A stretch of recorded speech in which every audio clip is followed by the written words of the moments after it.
All right. Hey, everybody. It's Elizabeth. It's Wednesday, which means Matt and I are back for another city council recap. Another late night for you, boss? Yeah, good morning, Liz. That was a long meeting. I think it was about 11 hours. So I'm gonna have a second cup of coffee today. Yeah, you and me both. So let's just jump right into it. The first item we're going to talk about is the hearing on water rates. That was scheduled to happen at 7 p.m. and it actually did, which for a city council meeting is a blessing. So let's go into that one. Yeah, and as I think a lot of folks know, we actually have a community working group that's been formed by residents who are really concerned about this rate increase. So just for context, the San Jose Water Company, which provides water to most of District 10, has submitted an application to increase water rates over the next 3 years. It's a 3-year application. They submit that to the CPUC, California Public Utilities Commission. We as a city can file a complaint. We can kind of weigh in on that. We do not ultimately have the authority to approve or deny their application. The concern that many of us have is that the cost of water and specifically the rates that San Jose Water Company is proposing are going up pretty rapidly. In fact, last night during the hearing, we uncovered that in addition to this rate application, there are other potential rate increases that the company can apply for. And we are likely looking at something more like a 14% rate increase just next year. So I asked a series of questions, as did the mayor and Councilmember Arenas. And my questions focused on the company's relationship with its parent company, whether or not the parent company can commingle funds across the companies it owns. So the concern here is, as the parent company is expanding nationally and buying assets in other states, we want to make sure San Jose ratepayers are not subsidizing that. Mm-hmm. And the company's CEO said emphatically that is not allowed, that they do not commingle funds, that ratepayer increases here stay here. Some are transferred to the parent company for shared administrative costs, but that's a pretty small percentage. So I just really tried to drill down into this question of cross-subsidization, which we don't want to see happening. And I assume that line of questioning will get picked up at the CPUC hearing. I asked the company to provide an itemized list of all projects that would be invested in using the additional revenue that would be generated with status reports on those projects. I also asked a bit about executive compensation and dividends and ratepayers who are struggling to pay their bills. The company does allow for what is essentially a 15% forgiveness. And I made the point that with parts of our city facing 20% unemployment, 15% discount on back due bills is probably not going to cut it. Mm-hmm. The CEO of the company stated that they're willing to work with anyone in the community who is struggling to stretch out payments over as many years as possible. They at least claimed that they're committed to not shutting off anyone's water. So it was a lengthy hearing. We asked tough questions. We ultimately don't have a lot of authority in this case. I do think we got them, to state on the record some pretty important things about protecting ratepayers, keeping the funds invested here in infrastructure here in the community, and not cross-subsidizing or kind of commingling funds across other entities owned by the parent company. But the next round will be at the CPUC later this year. Cool. Speaking of infrastructure, something that I'm really excited about as someone who used to live in northern D10 is we're going to get that 87 Capitol Expressway interchange looked at, fixed.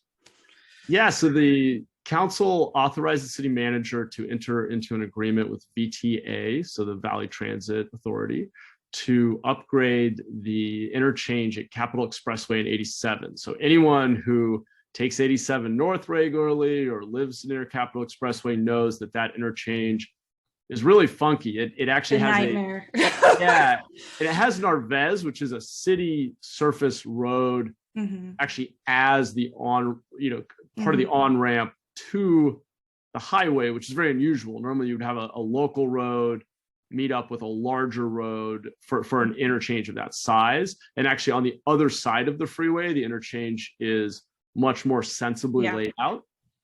So anyway, the point is we are entering into an agreement, transferring some funding, $5 million to VTA, and going to work with VTA to upgrade the interchange. Now, the project is expected to take until 2027. And in fact, these kinds of capital projects are pretty notorious for running over time, and we'll hope not over budget. In fact, there is no budget yet. Basically, we're just in the early phase of environmental review and design.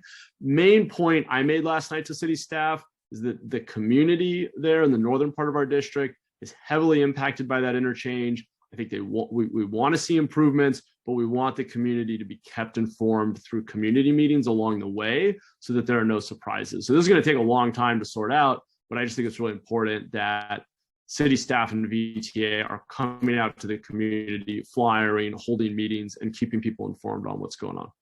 Yeah, no, that sounds great. Yeah, I used to live over up on the woods, and like I used to need to get on 87 to get to work, and it was a mess. So hopefully we get that fixed and it's better for the future. But let's talk about something that impacts like all our neighborhoods, not just in D10, but across the city. How the city has been handling our unhoused neighbors through the pandemic, and hopefully some solutions. I heard you and your colleagues really hashing it out last night. So tell us about that. Yeah, this was the biggest item last night, and I didn't quite track the time, but I believe we talked about it for a couple of hours. And I think you're right that there are a lot of components to homelessness we could talk about, from housing to mental health to encampments. The focus last night really was on encampment management. Mm-hmm. And I think where we agreed on a lot. And the primary area of agreement is that we have to do a much better job of addressing the immediate conditions in encampments and getting trash removal to be consistent, providing basic hygienic services like porta potties and hand washing stations, and doing some, casework, outreach to individuals, trying to get them the care and or opportunities that they need. So we just have to better manage encampments. We're not going to change the fact that, at least not overnight, the fact that we have over 6,000 people living on our streets and in our creeks, but we need to better manage the problem. So I think stepping up services such as trash removal, everybody agrees with. The question is just how much can we budget for it? And so that's basically been deferred to the budget planning cycle that we've just initiated. And this component of encampment management was included in the mayor's March budget message. So it will be a priority. We will be discussing it, and I will be advocating for more funding to go into cleanups, essentially. Mm-hmm. Then we got into the harder part of the conversation, was what else we might do. And there's a lot of discussion of sanctioned encampments. As I think the mayor's pointed out, legally sanctioning an encampment is tough. There are land use implications, there are expectations once it's legally sanctioned that the city will provide a certain level of service, likely including public safety services.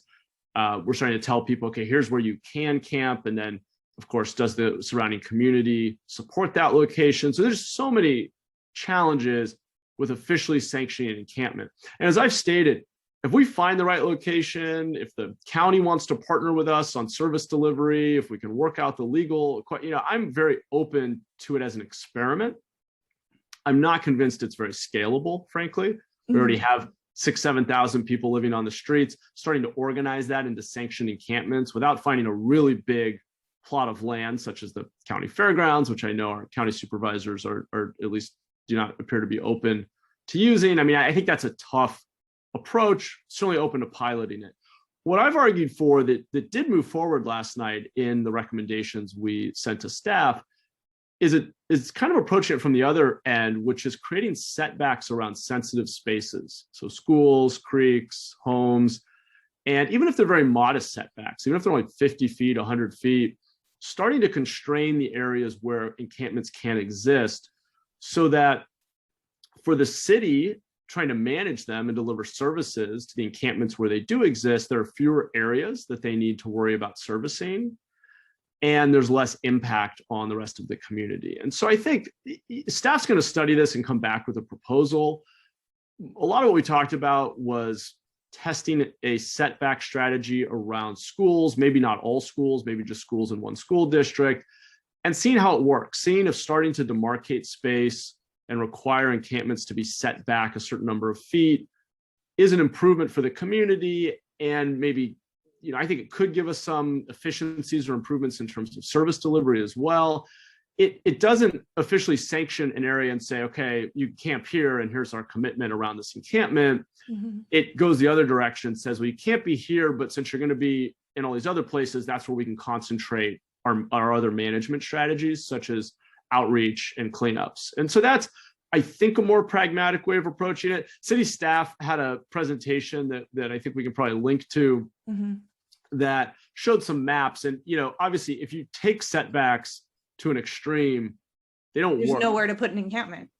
Yeah, exactly. I mean, if you put 200 feet around every school, every existing home, and every creek, there's, outside of having people camp on the tarmac at San Jose International, I mean, there's just nowhere left, mm-hmm. basically. So that's not going to work. So, there's no silver bullet here. And what we didn't spend a lot of time on last night, because it just wasn't appropriate for the focus of the conversation, was the need for significantly more housing, facilities for mental health and addiction treatment, and more beds that people can go to. We literally just don't have places to direct people to. Mm-hmm. Most people on the streets want housing, would absolutely accept housing. We don't have any beds, any secure shelter to direct them to. So that's the bigger issue here.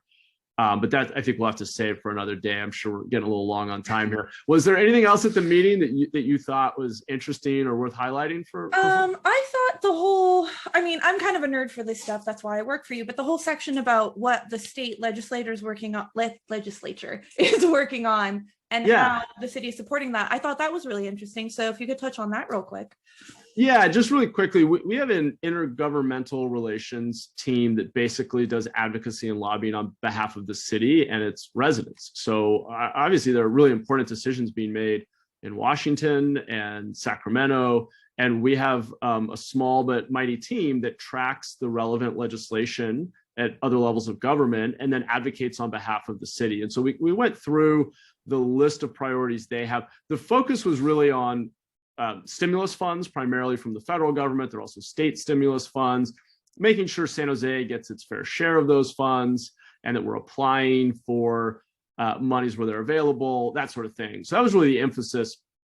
We did add some other bills, and I proposed, and ultimately I think it was moved forward as part of the overarching motion, that we also strategically look at a few bills that our local Congress members mm-hmm. are championing or have authored or co-authored that are relevant. So Anna Eshoo, Congresswoman Eshoo, for example, has a bill around a national broadband plan, increasing access to broadband, that fits really neatly with the work we've done. I mean, we as a city have really led the nation in expanding mm-hmm. access to broadband connectivity throughout the crisis and even before COVID. So, supporting a local Congress member in pushing forward that kind of plan, being early to the table and advocating, and then making sure that we have a voice so that we can help shape it and benefit from what it ultimately becomes, I think is valuable. We don't want to spend a lot of taxpayer dollars on legislative work at other levels of government, but it's important that our residents' interests are represented and taken into account. And so that was really the conversation. And you're right, it's kind of inside baseball, but it's important. I mean, if we're not voicing what we need and what we think, then we're just, that's not going to be taken into consideration by those other bodies. So we do have to track what they're doing. Cool. Well, that's it from me. Matt mentioned earlier that a lot of the stuff we're doing around encampments is tied to the budget. Earlier this week, Matt sat down with our budget director, Jim Shannon, to talk about the city budget. So I will link that either below or in the cards. It depends if you're watching this on Facebook or on YouTube, and you'll be able to watch that. It's an hour, but it's really interesting, I promise. But again, I'm a nerd for these things. So, but yeah, thanks, Matt. Yeah, thanks, Liz. Really appreciate it. Have a great rest of the day. You too. Take care. Bye.